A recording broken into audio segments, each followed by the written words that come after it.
The wind shifts. Not dramatically. Nothing in this place is dramatic on purpose, but just enough to stir the branches above you. A single olive drops nearby with the kind of gravity that suggests it waited for perfect comedic timing. A few children chase it like it's a prize from the gods. One of them wins. She doesn't know what to do with it, so she gives it to her grandmother, who immediately puts it in her apron pocket like it was a prophecy. You're wandering again, slowly, because there's no better pace. Each footstep brings you closer to another story, another shapeshift, another deeply questionable decision by a man with a thunderbolt and too much time. Today, Zeus notices a mortal named Antiope, a Theban princess with the misfortune of being both beautiful and outdoorsy. You pass a young man balancing an amphora on his head. He looks both confident and terrified. You give him space. Back to Antiope.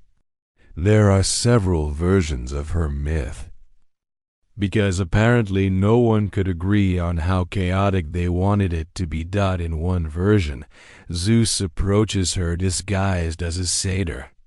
Not even a noble beast this time, just a goatman with a wine problem. Historians still debate whether this choice was symbolic, thematic, or Zeus simply gave up trying to impress anyone. Antiope, predictably, ends up pregnant. Not with one child, but two twin boys named Amphion and Zethus. They'll go on to do dramatic things with lyres and walls, but for now they're just prophecy-laced infants with a complicated family tree. Obscure tidbit: the twins are later credited with building the walls of Thebes. One with strength, one with music. Literally, Amphion played his lyre, and the stones danced into place. Makes you wonder how many modern contractors tried this before giving up and calling it masonry. Back in the village, someone's dropped a basket of lentils. They scatter like tiny omens across the dirt. A rooster inspects them and decides they're beneath him. You sit near a column draped in ivy. Its carvings tell stories. You almost recognize figures mid-transformation, hands turning into feathers, eyes wide with divine confusion. Zeus, above it all, pretends to be bored. But you know better. He's watching the world like a child watches. Ants with awe, impatience, and an unfortunate stick in hand. A young boy walks past you carrying a frog in both hands, cradling it like treasure. You wonder if it's just a frog. You don't ask. As night returns, Thebes rises in the east. Imagine now a future city humming with myth and music. The twins will grow. Walls will rise.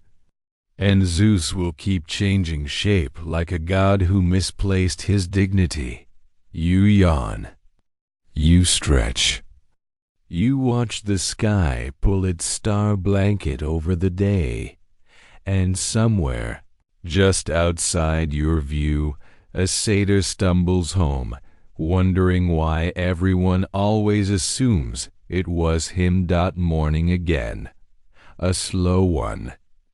The kind of morning that doesn't rush in, it just appears, quietly apologetic, like someone late to a meeting they didn't want to attend. The light is soft and sideways. Dew clings to grass like it's shy. Birds clear their throats and attempt songs they haven't rehearsed. You breathe in, and the air tastes like rosemary, and yesterday's bread.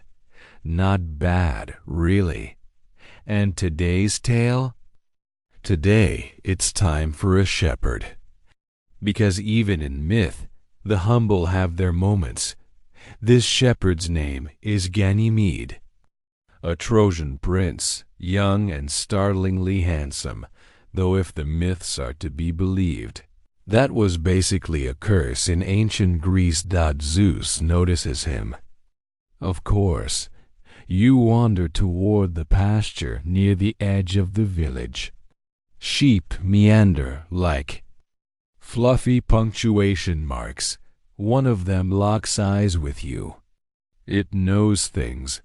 It chooses not to say them. Now, back to Ganymede. Zeus, moved by his beauty, doesn't bother with swans or disguises this time.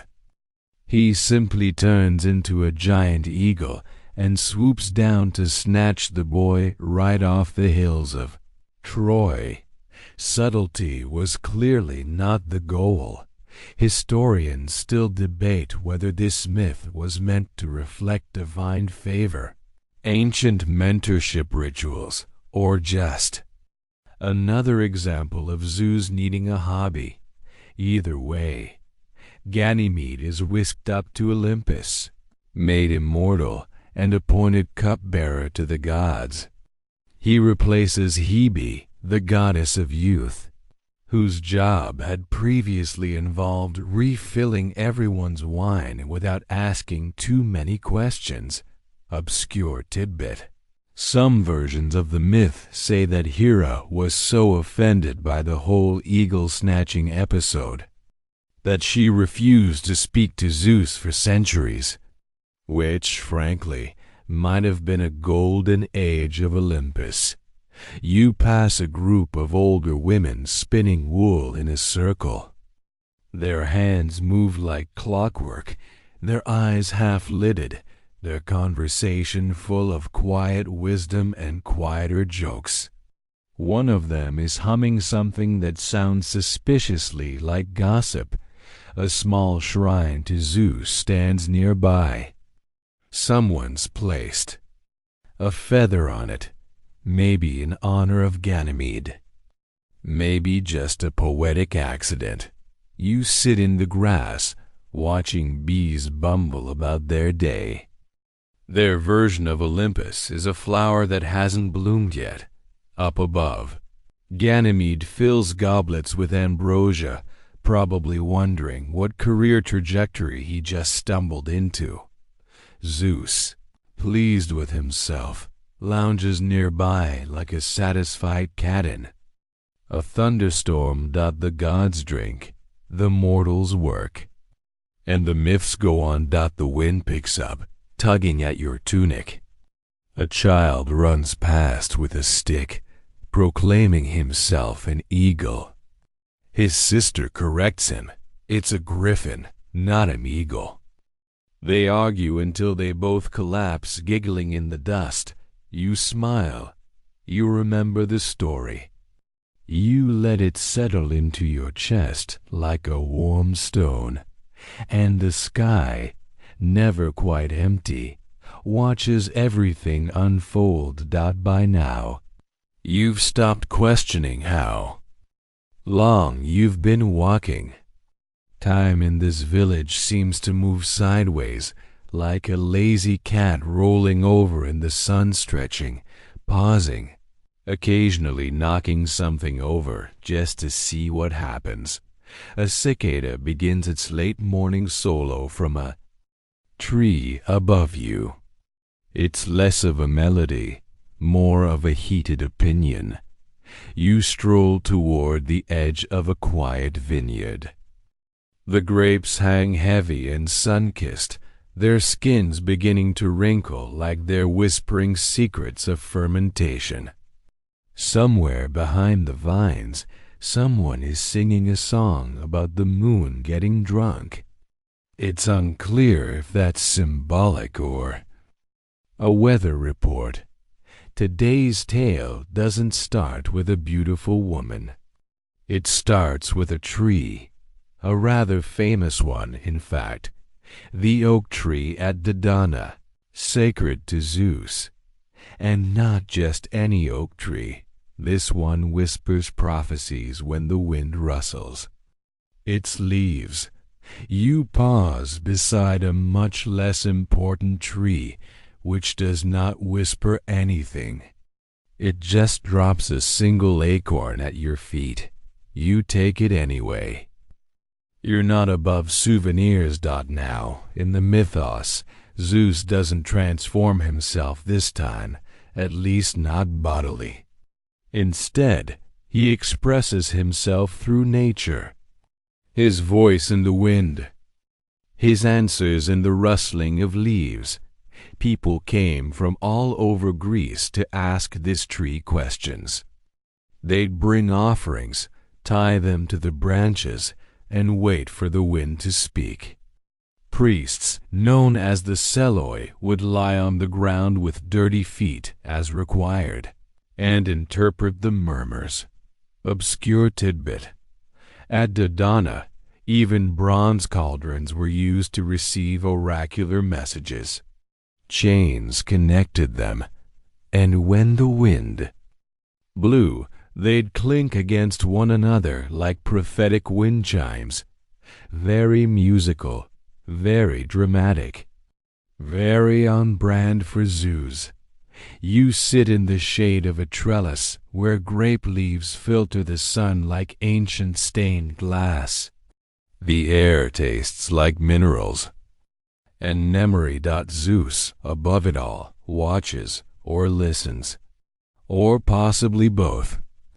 No one ever quite agrees what form he takes here. Sometimes thunder, sometimes voice, sometimes just a gentle nudge of fate when you drop a coin and it lands heads up.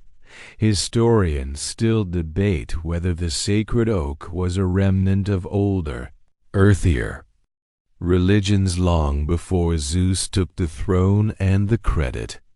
A goat wanders past, chewing on a scroll it almost certainly wasn't supposed to find.